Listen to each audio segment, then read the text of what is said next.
አሜሪካ በህወሓት ቲፒኤልኤፍ አመራሮችና የቅርብ ቤተሰቦቻቸው ላይ የቪዛ እገዳ ጣለች። የአሜሪካ የውጭ ጉዳይ ሚኒስትር ማርኮ ሩቢዮ በሰሜን ኢትዮጵያ እንዲሁም በመላው ቀጠና ያለውን ሰላምና ደህንነት አደጋ ላይ ጥለዋል ባሏቸው የህዝባዊ ወያኔ ሓርነት ትግራይ ህወሓት አባላትና የቅርብ ቤተሰቦቻቸው ላይ የቪዛ ገደብ መጣላቸውን አስታውቀዋል። ውሳኔው የተላለፈው በስደተኞችና ዜግነት አዋጅ አንቀጽ 212 ህዝባር ኤ ህዝባር 3 ህዝባር ሲ በተሰጣቸው ስልጣን መሰረት መሆኑን የገለጹት ሚኒስትሩ እገዳው በትግራይ ክልል ያለውን ቀውስ ለመፍታት የሚደረገውን ጥረት በሚያስተጓጉሉ አክራሪ አቋም ባላቸው አባላት የቅርብ ቤተሰቦቻቸው ላይ ያነጣጠረ መሆኑን ገልጸዋል። የአሜሪካ የውጭ ጉዳይ ሚኒስቴር ባወጣው መግለጫ በህወሓት አመራሮችና የኢትዮጵያ መንግስት መካከል እየተባባሰ የመጣውን ውጥረት የሰሜን ኢትዮጵያን ሰላም ዳግም ስጋት ላይ መጣሉን ጠቅሷል። በተለይም በዚህ ዓመት መጀመሪያ ላይ በትግራይ የጸጥታ ኃይሎች ቲኤስኤፍ እና በኢትዮጵያ መከላከያ ሰራዊት ኢኤንዲኤፍ መካከል የተከሰተውን ቀጥተኛ ግጭት የፕሪቶሪያውን የሰላም ስምምነት ተከትሎ የተገኘውን አንጻራዊ መረጋጋት የሚፈታተን መሆኑን አመልክቷል። አሜሪካ በሰላምና በክብር መኖር የሚፈልገውን የትግራይንና ጨምሮም የመላውን የኢትዮጵያ ሕዝብ መደገፏን እንደምትቀጥል የገለጸው መግለጫው በቀጠናው ሰላምና መረጋጋትን የሚያናጉ አካላት ላይ ተጠያቂነትን ለማስፈን ያሉትን አማራጮች ሁሉ ጥቅም ላይ እንደምታውል አስታውቃለች። የቪዛ እገዳ የተጣለባቸው አክራሪ ግትር አቋም ያራምዳሉ የተባሉት የህወሓት ቲፒኤልኤፍ አባላት ስም ዝርዝር በይፋ አልተገለጸም። ሳይረፍድባችሁኑ ካልሆነ እድሉ ያመልጣችኋል። የሶማሌላንድ ፕሬዝዳንት አብዱራህማን መሐመድ በእስራኤል የመጀመሪያውን የሀገራቸውን ኤምባሲ በይፋ የከፈቱ ሲሆን በቀጣይም ቀጥተኛ የአየር በረራ እንደሚጀምርና የእስራኤል ወታደራዊ ጣቢያን የመፍቀድ አማራጭ ሙሉ ለሙሉ ዝግ እንዳልሆነ አስታውቀዋል። ፕሬዝዳንቱ ከአሜሪካ ለዩናይትድ አረብ ኤሚሬቶች ኢትዮጵያ ጋርም ክፍት የዲፕሎማሲያዊ ግንኙነት እንዳላቸው ገልጸዋል። ከአፍሪካ ህብረት ጋርም ዲፕሎማሲያዊ ግንኙነት እንዳልተቋረጠ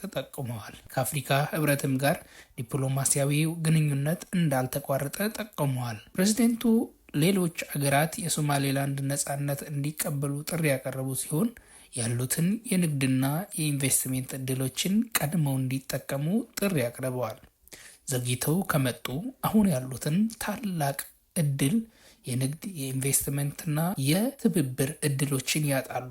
ቀድሞ የመጣ የተሻለውን እድል ያገኛል ሲሉ ገልጸዋል።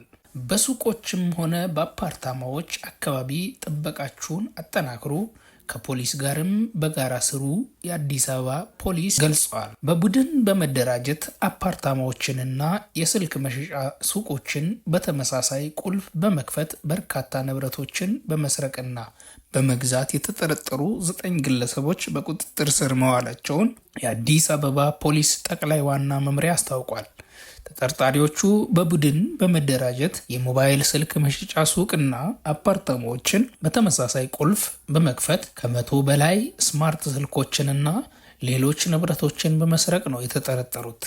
ይህን ያደረጉት ከግንቦት እስከ ሰኔ ባሉት የተለያዩ ቀናትና ሰዓታት ነው። ተጠርጣሪዎቹ ወንጀሉን የፈጸሙት በቂርቆስ ክፍለ ከተማ ወረዳ 10 ደብረ ወርቅ ህንፃ፣ ወረዳ 9 ጃምቦ ሪል ስቴት ደንበል አካባቢና ፍላሚንጎ አፓርትሜንት በቀንና በሌሊት መሆኑን ፖሊስ ገልጿል። በዋና ወንጀል አድራጊነት ተስፋ ልደት ኃይለማርያም፣ ሚሊዮን ሀዲጉ፣ ክብሮም አስገደም፣ አወት ትማኖ፣ ሳሙኤል መንግስተ አብና አንድነት ነገሰ የተባሉ ተጠርጣሪዎች ግለሰቦች ተይዘዋል። የተሰረቁ ንብረቶችን በመቀበል ዳግም ዳንኤል ዳምጠው፣ ሐምዛ ጠንክርና ያሬድ ትማኖ የተባሉ ተጠርጣሪዎች ናቸው የተያዙት። እነዚህ የተደራጁ ተጠርጣሪዎች ደንበል ፍላሚንጎ አፓርታማ፣ ደንበል ሚዲቴክ ሪል ስቴት፣ ጃምቦ ሪል ስቴት ከሚገኙ መኖሪያ ቤቶች የተለያዩ ሞዴል ያላቸውን ስማርት ስልኮችን፣ ላፕቶፖችን፣ ዶላርና የሀገር ውስጥ ገንዘቦችን፣ ውድ ሽቶዎችን፣ የተለያዩ አልባሳትን፣ ሰዓቶችን፣ ፕሌይስቴሽኖችን፣ ቦርሳዎችና ሻንጣዎችን እንዲሁም ሌሎች ንብረቶችን ሰርቀው በመሰወራቸው ፖሊስ ፍለጋ እና ክትትል ሲያደርግ ቆይቷል። ይህ በእንዲህ እንዳለ ሰኔ 5 ቀን 2018 ዓ.ም በሌሊት ክፍለ ጊዜ በቂርቆስ ክፍለ ከተማ ወረዳ 10 ደብረ ወርቅ ህንፃ ምድር ቤት የሚገኘውን ሞባይል መሸጫ ሱቅ በተመሳሳይ ቁልፍ ከፍተው በመግባት ዲስፕሌይ ላይ ተቀምጠው የነበረውን የተለያዩ ሞዴል ያላቸውን ስማርት ሞባይል ስልኮችንና 57600 ብር ይዘው መሰወራቸውን የግል ተበዳይ ለፖሊስ ሪፖርት አድርገዋል። ፖሊስ ጥቆማውን መነሻ በማድረግ ክትትሉንና ፍለጋውን አጠናክሮ የቀጠለ ሲሆን አራቱን ተጠርጣሪዎች በልደታ ክፍለ ከተማ ሳር ቤት አካባቢ ከሱቅ የተሰረቀውን 99 ሞባይል ስልኮችን እንደያዙ ለመሸጥ ሲደራደሩ ይጠቀሙበት ከነበረው ኮድ 2C74623 አዲስ አበባ ኤክስኪዩቲቭ ተሽከርካሪ ጋር በቁጥጥር ስር ሊውሉ ችለዋል። በዚህ መነሻነት ሌሎች ቀሪ 2 ዋና ወንጀል አድራጊዎችና 3 ተቀባዮች በአጠቃላይ 9 ተጠርጣሪዎች በመያዛቸው 12 የሚደርሱ ሰዓቶችን፣ 505 የአሜሪካን ዶላር፣ 23000 የኢትዮጵያ ብር፣ ሽቶዎችን፣ ፕሌይስቴሽኖችን፣ ወርቆችን፣ ጂፓሶችን፣ ቦርሳዎችን፣ ሻንጣዎችም እንዲሁም ሌሎች ንብረቶችን ማስመለሱን ፖሊስ አስታውቋል። ህብረተሰቡ በሱቆችም ሆነ በአፓርትሜንት አካባቢ ጥበቃውን በማጠናከር ከፖሊስ ጋር በጋራ በመስራት አጠራጣሪ ነገር ሲያጋጥምም ለአቅራቢያ ፖሊስ ጥቆማ በመስጠት ወንጀልን መከላከል አስፈላጊ መሆኑን የአዲስ አበባ ፖሊስ ዋና ጠቅላይ መምሪያ መልእክቱን አስተላልፏል።